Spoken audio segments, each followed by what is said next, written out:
Hi guys, welcome back to my amazing kitchen. And if you are new here, kindly click on that subscribe button right now and join the amazing family today. In this video, I'm coming your way with another quick one. I'm sharing my homemade soup seasoning with you. You've seen me use it in a couple of videos, and as promised, here comes the recipe. So come along and let's get right into it. We are going to be needing some aniseed, which you may know as nkatenkwan.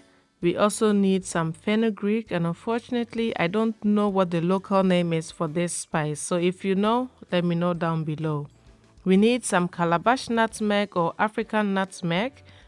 We also need some black peppercorns. You may also use white if you prefer. We have some fennel seeds and some coriander seeds, and coriander seeds is also known as cilantro seeds.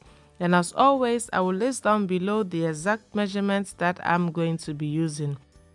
In my spice grinder, I'm going to add my aniseed and the rest of my seeds, and I'm going to blend it until it becomes very smooth and powdery. Now, because I want it well grinded, I'm going to do it in 2 batches so I can grind it really well. Now, if you love spices like I do, investing in a very good nut grinder is not an unnecessary luxury. It will help you create different types of spices and seasoning for yourself at home. Next, I transfer my blended mixture into a bowl, and I'm going to continue with the remaining seeds that is left. I'm going to grind that into a very powdery consistency as well and add it to the first batch that I made. So in no time at all, we have been able to create our own homemade soup seasoning.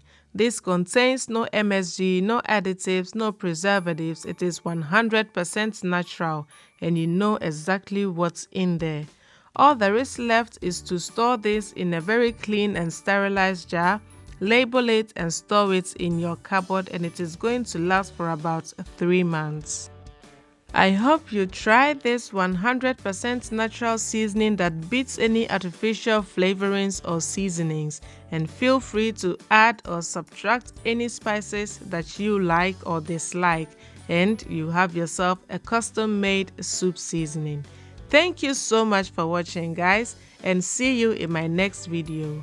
Bye.